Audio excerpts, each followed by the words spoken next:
मैं चेतन कुमार आपके लिए लेकर आया हूँ महाजनपद से संबंधित कुछ रोचक और महत्वपूर्ण जानकारी। मित्रों, आज हम चैप्टर नंबर 2 के बारे में पढ़ेंगे।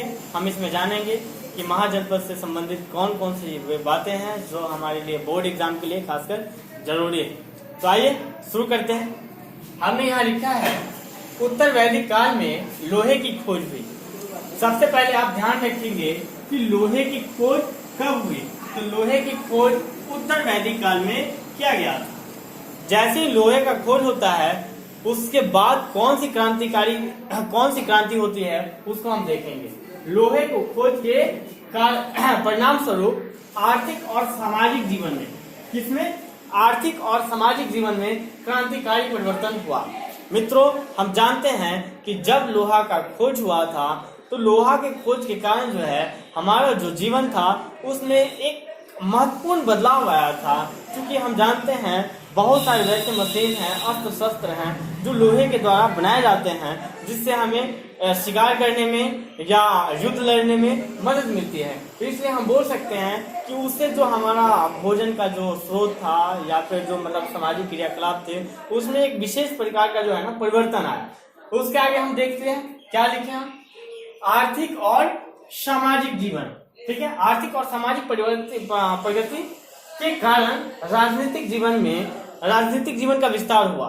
जिस प्रकार से लोहे के खोज हुआ और लोहे के खोज के कारण किसका विस्तार हुआ था, तो हमने वहां लिखा था कि हमारे आर्थिक और सामाजिक जीवन में जो है ना क्रांतिकारी परिवर्तन हुआ था। क्रांतिकारी परिवर्तन यानी हमारा आर्थिक और सामाजिक जीवन तीव्र गति से अब प्रगति करने लगा था।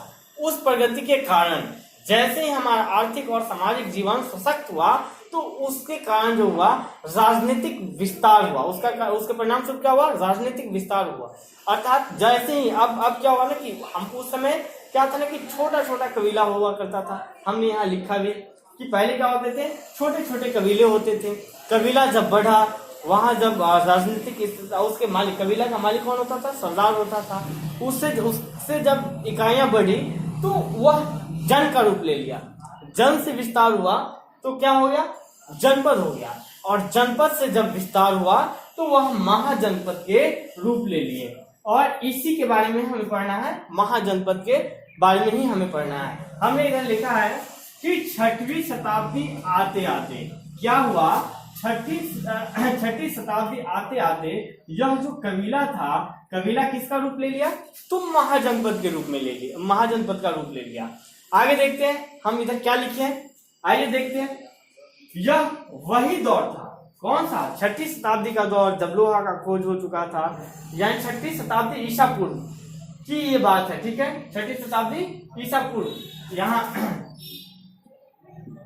ईसा पूर्व की बात है। ठीक है, यह वह दौर था जब उत्तर भारत में खासकर मगध में धार्मिक क्रांति की शुरुआत हुई। आपको पता होगा कि यह जो क्षेत्र है, जिस क्षेत्र में हम रहते हैं, खासकर बिहार और पटना के जो आसपास के क्षेत्र हैं, उसमें क्या है, वो वही पटना के आसपास का क्षेत्र, पटना ही मगध का राजधानी हुआ करता था। तो इस क्षेत्रों में जो है ना, खासकर उत्तर भारत के जो क्षेत्र हैं उसमें क्या हुआ? धार्मिक क्रांति की शुरुआत हुआ। और इसी समय यानी उसी काल में 6वीं शताब्दी ईसा पूर्व के आसपास में उसी समय बौद्ध और जैन धर्म भी अस्तित्व में आए। आपसे यह भी प्रश्न पूछा जाता है कि बौद्ध और जैन धर्म कब अस्तित्व में आया, तो आप आराम से बता सकते हैं 6वीं शताब्दी ईसा पूर्व में। ठीक है, अब देख लेते हैं जब बौद्ध और जैन धर्म अस्तित्व में आए तो क्या हुआ। उस समय क्या हुआ ना कि एक धार्मिक क्रांति भी फैला। और धार्मिक क्रांति के फैलने के कारण क्या हुआ, तरह तरह के जो है धार्मिक ग्रंथों की संरचनाएं भी हुई। हम देखते हैं इधर कौन कौन से हमारे लिए उपयोगी हैं। आप देखेंगे कि बौद्ध तथा जैन धर्म के धार्मिक ग्रंथ, ठीक है, उस समय जो बौद्ध ग्रंथ का निर्माण हुआ था उसमें महत्वपूर्ण था कौन? अंगुत्तर निकाय जो बौद्ध धर्म से संबंधित है। और जैन धर्म के हम देख लेते हैं भागवती सूत्र जो जैन धर्म का एक धार्मिक ग्रंथ है। इससे हमें इसी में 16 महाजनपद के बारे में हमें जानकारी मिलती है। अर्थात आप कह सकते हैं कि जो महाजनपद के बारे में हमें जानकारी मिलती है वो कहाँ से मिलती है? तो महाजनपद के बारे में जो जानकारी मिलती है हमें, वह बौद्ध और जैन धर्म के जो धार्मिक ग्रंथ है उससे मिलती है। बौद्ध और जैन धर्म के जो धार्मिक ग्रंथ है, तो बौद्ध धर्म के कौन से, तो अंगुत्तर निकाय, आप देख सकते हैं अंगुत्तर निकाय है, और जैन धर्म के कौन से हैं, तो भागवती सूत्र। आपसे प्रश्न पूछा जाएगा बोर्ड एग्जाम में कि किस बौद्ध धार्मिक ग्रंथ से हमें बौद्ध 16 महाजनपद के बारे में जानकारी मिलती है, तो आप आराम से बोल सकते हैं अंगुत्तर निकाय। और प्रश्न अगर आ जाए कि किस जैन धार्मिक ग्रंथ से हमें 16 महाजनपद के बारे में जानकारी मिलती है, तो आप आराम से बोल सकते हैं भागवती सूत्र। अब आगे चलते हैं। इसके अलावे आप ये देखेंगे कि 16 महाजनपद जो है, इस 16 महाजनपद का वर्णन तो बौद्ध धर्म ग्रंथ में भी किया गया है, जिसका नाम अंगुत्तर निकाय है, और भागवती सूत्र में भी किया गया है। लेकिन दोनों में जो है ना समान वर्णन नहीं है, दोनों में समान वर्णन नहीं है, थोड़ा सा का अंतर है।